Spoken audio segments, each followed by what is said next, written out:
All right, Riece, thanks for joining me today, man. Yeah, man. Thanks for having me. Awesome. So I know where you're located. I know you're just up the street from me here in the Bay Area, but Yep. you're up in San Francisco, right? I'm up in San Francisco. Yeah, so I live right on California Street, usually where they're running the cable cars up and down from usually about 6:30 in the morning to 11 p.m. at night. So probably the one welcome side effect of all of this is that those are no longer running, and I can get a decent night's sleep. So I can actually sleep through the night, huh? Right. Exactly. How long you lived up in the city?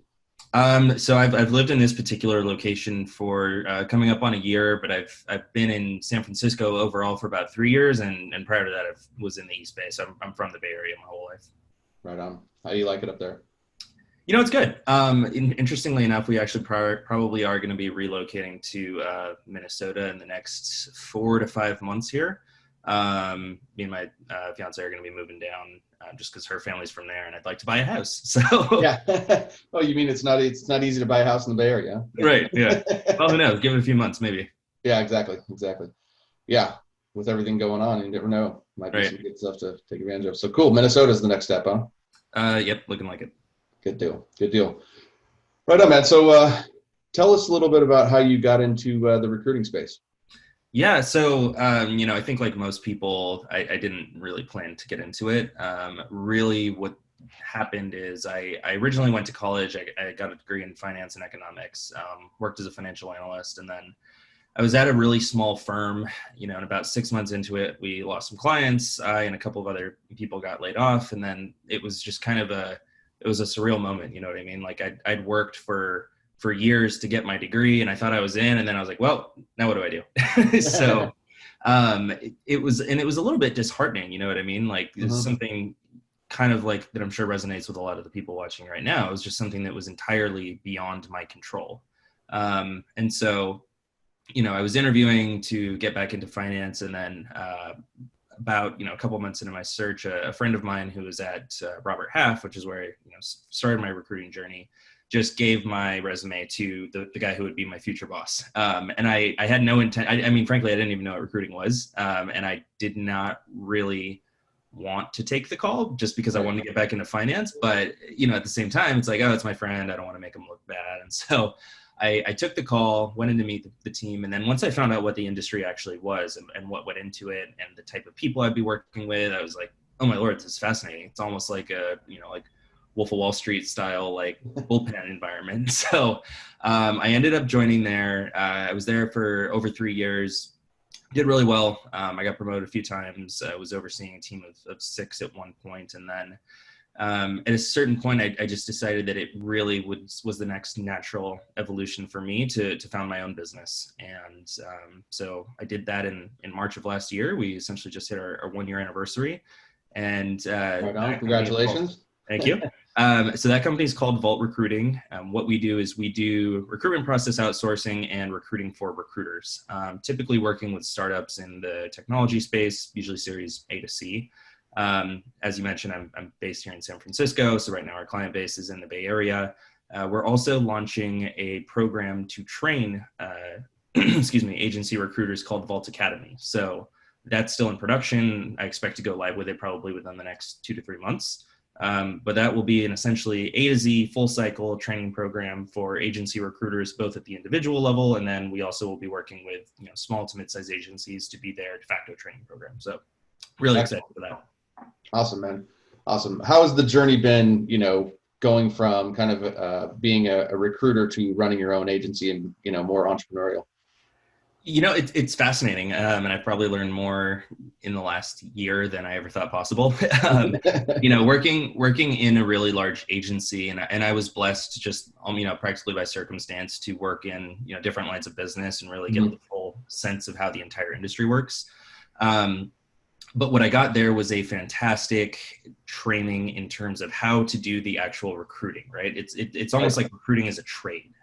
And then if you are, just the term that comes to mind is a plumber, like you know how to do plumbing, but then if you go and start your own plumbing business, there's so much that goes into it besides just Right. fixing pipes, right? Yep. So um, over the course of the last year, I mean, it's been amazing. I have been able to work with quite a few clients in the Bay Area. And we've made quite a few placements, but everything else that goes into running a business, like, doing marketing, like what you and I are going to discuss, and team management and legal compliance, it's a fascinating ride, but it's definitely a lot of work.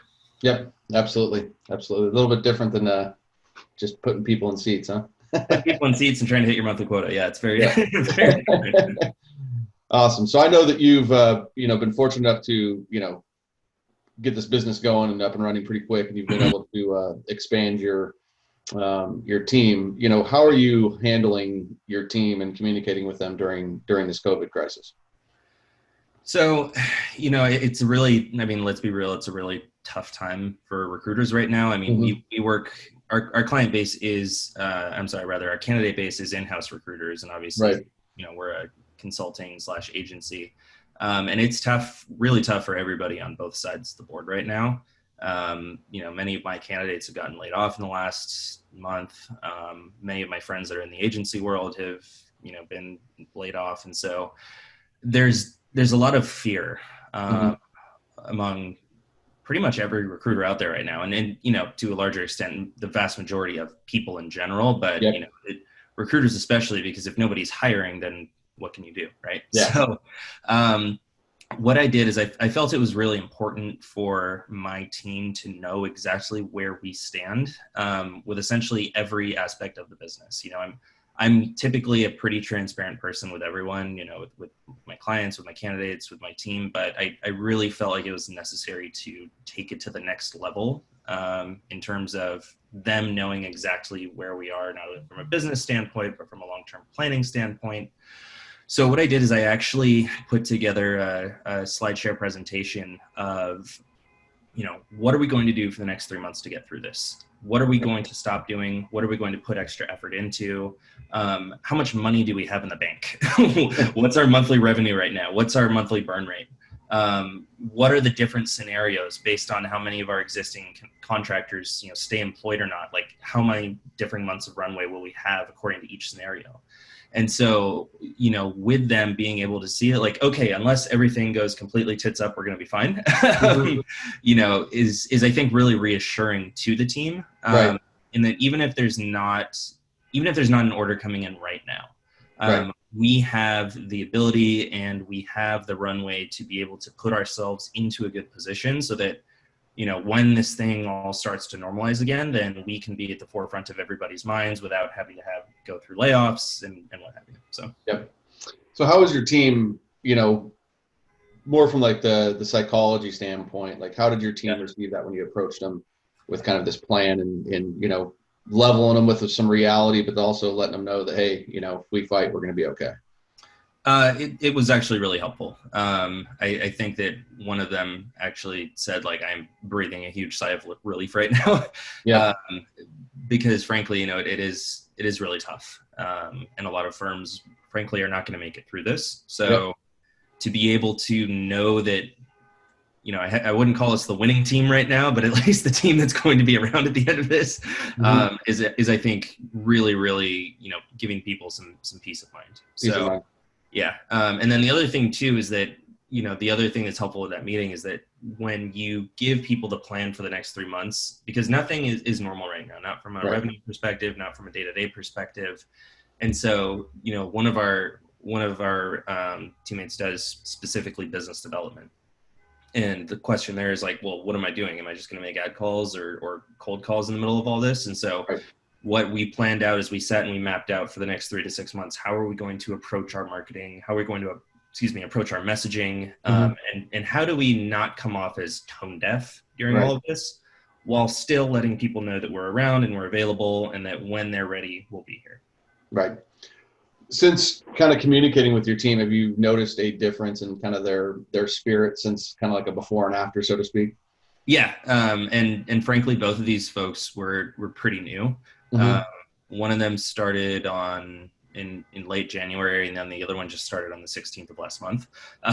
So right as all the lockdowns happened. And so, no, absolutely. I mean, it went from almost like tiptoeing to just being like, okay, we're driving. We know exactly what we need to do. Let's just get our head down and get that work done. I would say it's been a huge lift. And one of them even said the other day, like, we're practically family at this point. We're going through like all this crazy stuff together, and we're talking every day. So yeah, the spirits are high despite everything.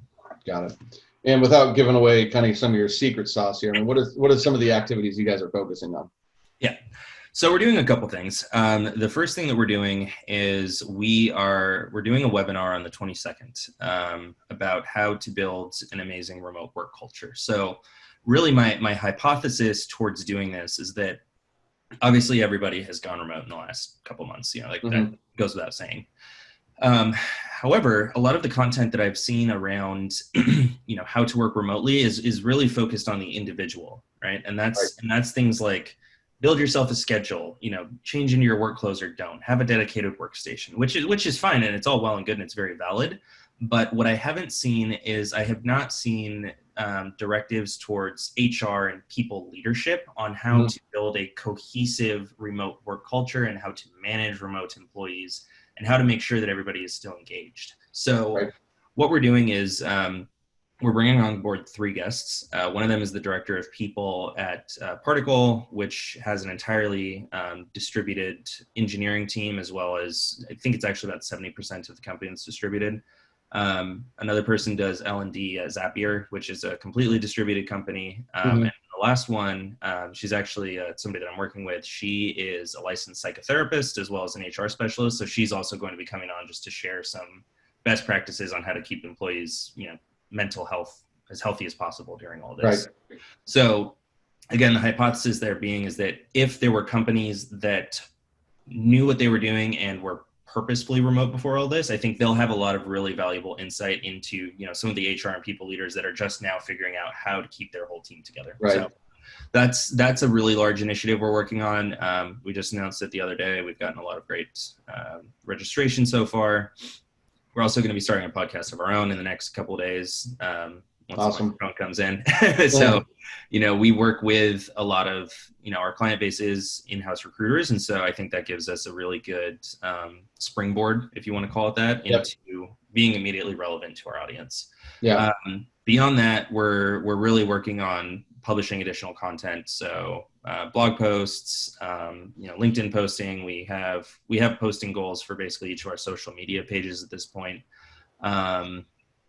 And then we're also working on some of our opt-in stuff so that we can actually build a solid email list while all this is going on. So that is the majority of what we have going on right now. But again, this is evolving day by day, and so as new ideas come out, we're going for it. That's good. Yeah. So just out of curiosity, I mean, I know working with you create content pretty consistently and things like that. But this whole training thing, is this a new thing that you're kind of taking a stab at because you've got more time now to do it? So, truthfully, it's actually been in development for about a year. So back when I started Vault right around a year ago, I had a few ideas, and I just really had to decide which way to go. And so I knew the way I could get the most immediate kind of turnaround for helping to grow my business would be to to do what I do best. Right. And then there came to be a time where everything was going really well and we were growing really consistently. And so it was just kind of put on the back burner. Right. I've actually been now that it's, we've hired staff and things are a little bit more on autopilot than they were. I've been more heavily focused on developing it for probably the last 2.5 months. Right now we have about 90 pages of script written. We're about halfway done with the script, then we have to shoot, edit, post, what have you. So I wouldn't say that I'm working on it more now specifically because of COVID and everything that's going on, but it has definitely given me the additional time to do so. So I think the other thing to think about too is that, as I mentioned, a lot of agencies are, going through layoffs and they're having trouble. And then once this all picks up again, they're going to need to hire a bunch of new recruiters to fill up all the extra slack. And so I think that unintentionally, it's going to put us in a really good place for when that launches, because then there will be a ready-made training product for those people. Perfect. So overall, though, I mean, it sounds like a lot of the time that you're spending right now is just on refining processes, systems, developing content, trying to stay as active in the marketplace as you can. Yeah. So what I've done is I've actually taken myself entirely out of the day-to-day production. If somebody refers me specifically a candidate, then I will interview them and and likewise for a client. But other than that, anything inbound is either going to our business development specialist or our recruiter. And yeah, really what I'm doing is I'm focusing on high level strategy. How are we going to do this? And then working on creating all of the back end marketing content and back end systems and registrations and what have you. So we're doing that. Then we're also going to be working on doing some fundraising, and that's another priority of mine. Awesome. Now I know, you've really kind of adopted more of a modern, business development approach using content and messaging and things like that. What are you seeing working right now? What I see working is you really have to be human, and really now is not the time to make a sale, frankly. I mean, it's really just not. If an existing client reaches out to you and needs help with something, or if, you see an obvious need for an existing client of yours, and that's great. But other than that, I think that everybody is just recognizing that we are really in an unprecedented time right now. And so what's working for us is really just providing value. And, not even from some might say that value is like having a really great candidate. Right. Well, I know a ton of fantastic recruiters, but most companies aren't hiring recruiters right now. So I can't really provide value in that way.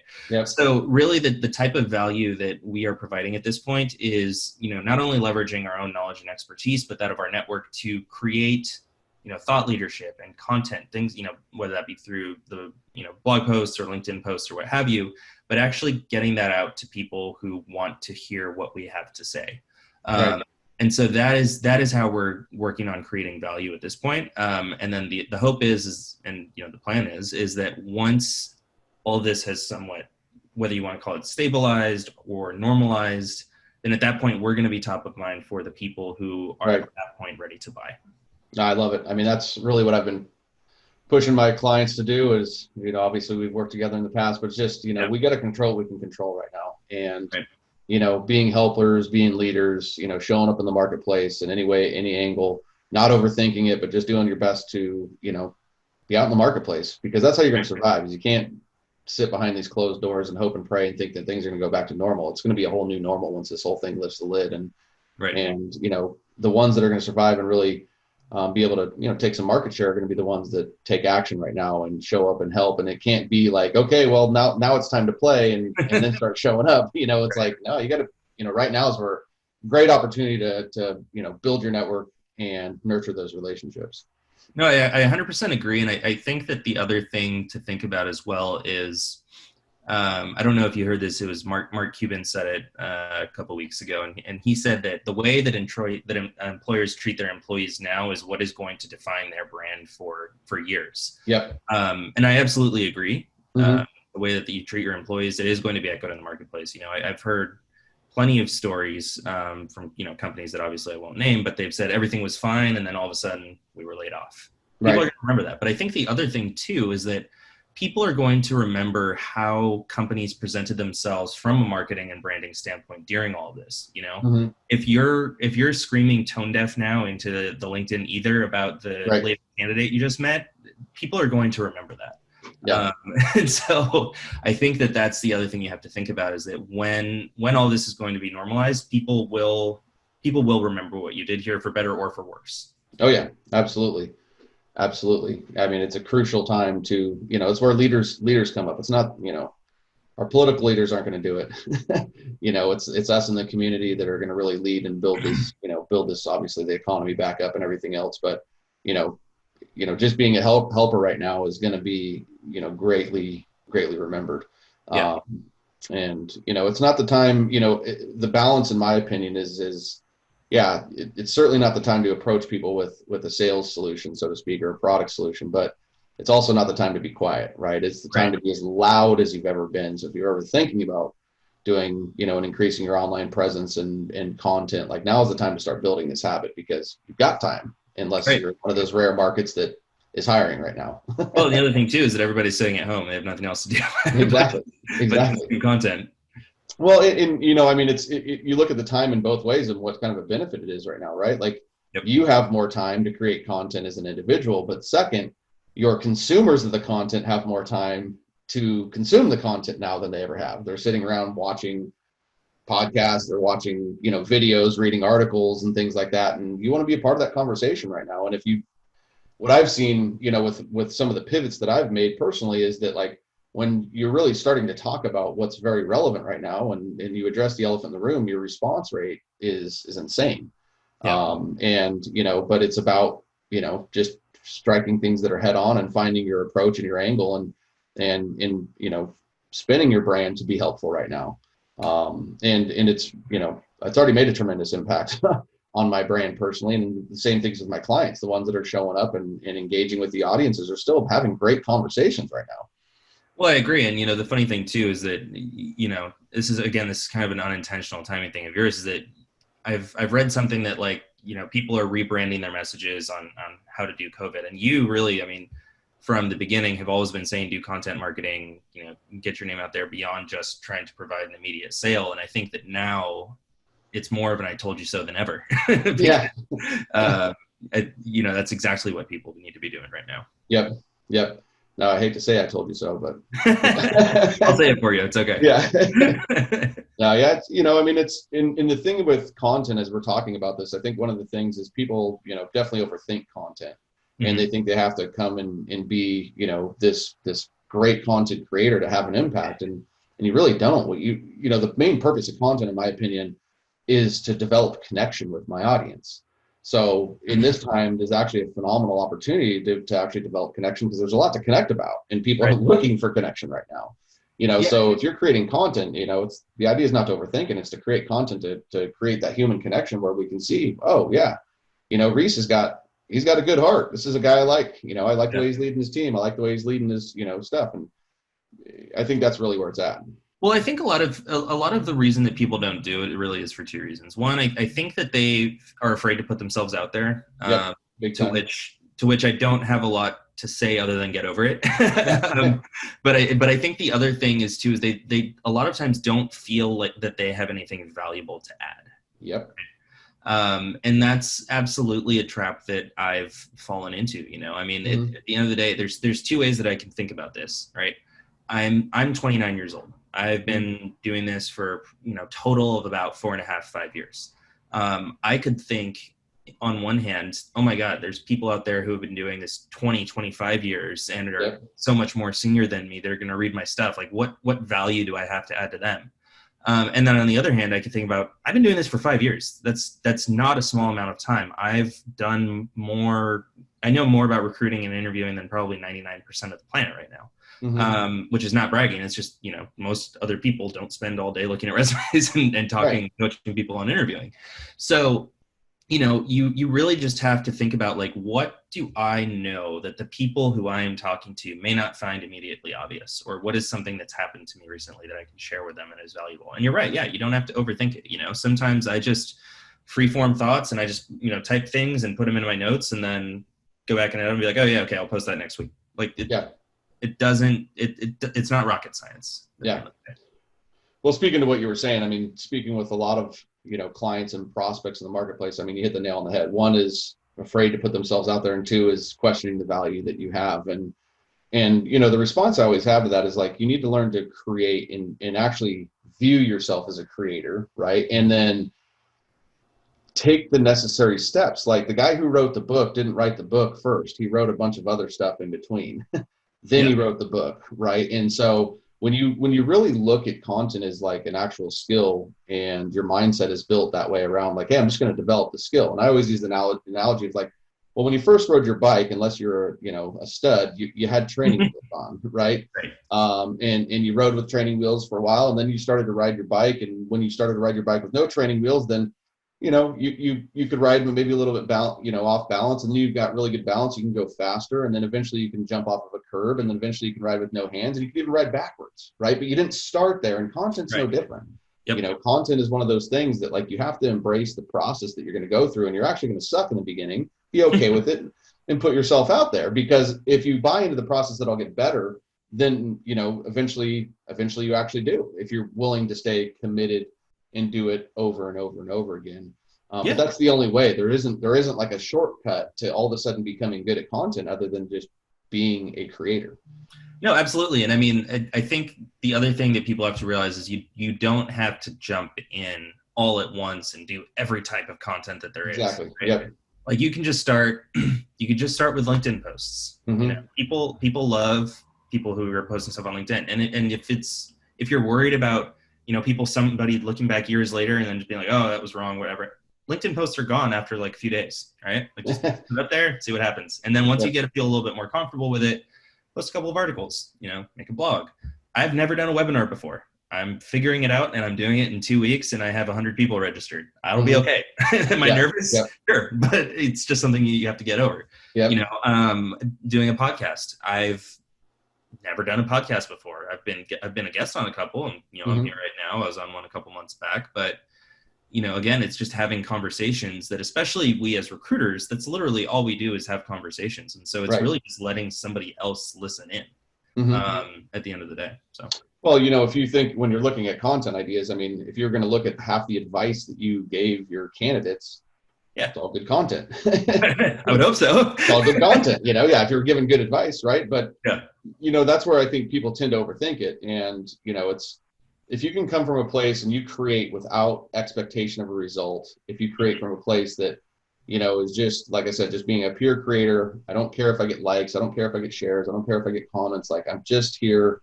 to add value to the marketplace. And if you don't like that, then that's fine, go on. But one of the things that's, I think, important for people to remember with content is good content is actually going to bring out some haters. Good content is going to, you know, have some people resisting, and you need to be okay with that. And realize that it's not the end of the world. And, you know, in fact, sometimes when you create good content, it's actually going to push a part of the market away and then bring another part of the market in closer. So, and that's how you ultimately end up attracting your ideal client, is when you can ruffle some feathers and push away some of the people who read that and go, I don't like what this guy's saying here. Perfect. We've actually done each other a favor here to be able to say, we're not a good fit through this content.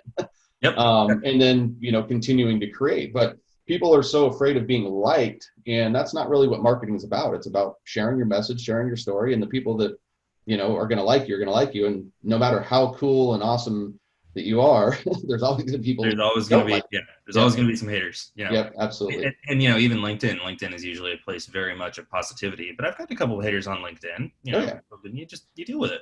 Yep, absolutely, exactly. You just deal with it. So, I mean, we obviously have done some work together. You went through my, you know, relevant recruiter program. I mean, how did that impact your business, if you don't mind sharing?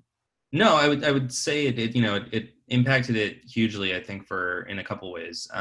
You know, prior to working with you, you know, I was always, not always, you know, I like to think, but most of the time I've been a good recruiter. You know, I'm a good sourcer. I can write compelling outbound messages to people. If I want to post a job ad, I can write really good job copy. That's all well and fine, but you know, that's all I was taught to do. Right. And so really the way that, working with you took my business was really from being a pure outbound to a whole lot of inbound with, of course, I still do some outbound, especially on the business development side. But my recruiting for the most part just became automated, because I would consistently, you know, post LinkedIn articles or, you know, write my own content, and people would actually tell me, oh, I've been following your content for a few months and wanted to reach out to you because I'm looking for a job. I was like, oh, really? Okay. So, you know, doing that along with some of the, you know, technology automation that we've talked about, it really put a lot of the business on autopilot, which frankly is incredibly helpful because as a small business owner, you're wearing so many hats beyond just the day-to-day. Like if it took me, you know, I still work a ton of hours, but it took me from probably working, you know, 80 hours a week to 50 hours a week, which is something I'm grateful for. Savings are savings. Right. Exactly. So, you know, I would have goals for myself in terms of like, you know, from an activity standpoint, like how many interviews should I be doing a week? You know, how many client reach outs should I be doing a week? And being able to interview 10 other recruiters a week without really having to do a whole lot of outbound sourcing is incredibly helpful. So I would say that was definitely the biggest impact. That's great. What of it, like right now, do you feel like is kind of helping you with, you know, this current time? Yeah.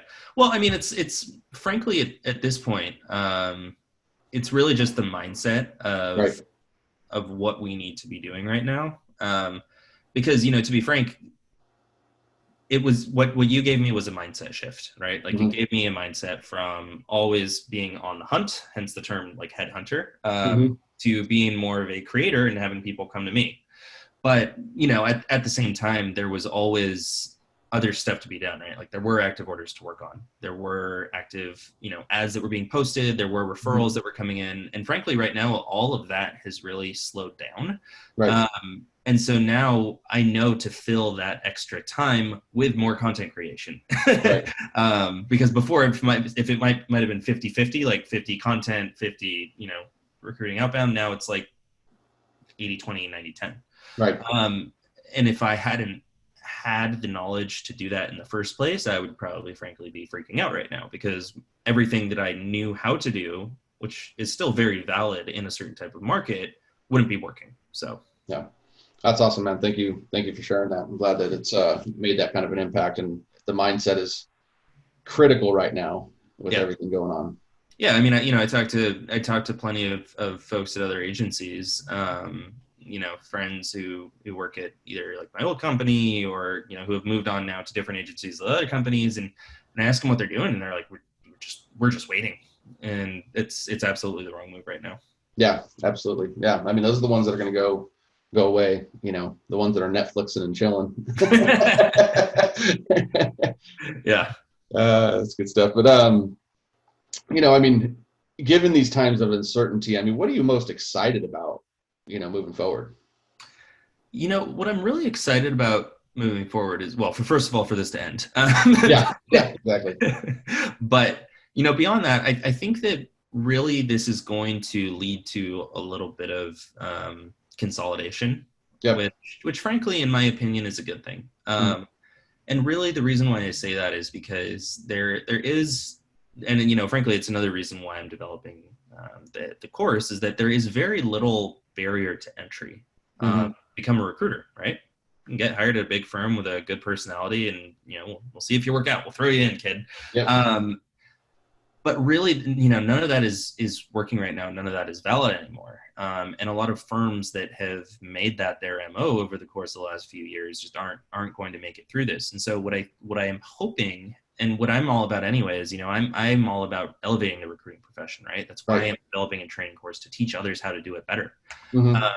Because I don't know if you're familiar with this, but the NPS, the Net Promoter Score of the recruiting industry in general, specifically agency recruiting, is -1%. For reference, Comcast is -2%. So we're really looked at the same level as Comcast, which is not good. So what I'm almost hoping in a macabre way is that, some of the agencies that maybe aren't doing the best practices, get acquired or consolidated on by others, because I really want the industry to be better. And so what I'm hoping is that the best of us will make it through this, and then it will almost be like an evolution of recruiting, where now the recruiting agencies that are out there and that are in business are the really good ones that are creating content, that are providing value beyond just interviewing candidates. Yeah, no, I really agree on both. I agree I'm excited about that as well. And that's really who I try to help is, I just call it the transactional recruiter. And I think the transactional recruiter right now, what do they have to transact? There's nothing to do. So, the ones that are really there to look for the best client candidate match, what this really should always be about. It seems like it's funny that we're even having that conversation, but I think those are the ones that survive. Yeah. And, I do sympathize a little bit, because some types of recruiting is inherently transactional. You know what I mean? Of course. If you're an administrative temp staffing firm and a random client calls you and says, hey, it's 5:00 and my receptionist called out and I need an interview or a receptionist for the next 3 days, you have to be transactional there. And those I definitely feel for them. But I do agree that the recruiters that are only transactional in what should be a higher touch white glove environment, those are the folks that are in trouble. Yep. Should be interesting what happens in these next couple months. Yeah, we'll find out. Yep. So awesome, man. Well, how can everybody get in touch with you? So you can email me at Riece, RIECE @vaultrecruiting.com. You can also just type in my name on LinkedIn, RIECE space KECK. My last name is Keck. I call it like kick, but with an E. All my contact information is on my LinkedIn profile. So if you want to shoot me a line, just give me a call, set a meeting on my Calendly, email, whatever's easiest. Awesome. Guys, make sure you go check out Riece over on LinkedIn. Riece, what's one last piece of advice you can give everybody listening? Not to beat a dead horse, but I would just say, don't, if you do your best not to freak out right now. It is a tough time, but if you do all of the right things now, you will absolutely make it through this. So awesome. Love it, man. Appreciate you being here with me today. Thanks for having me. We'll talk to you soon. See ya. Bye.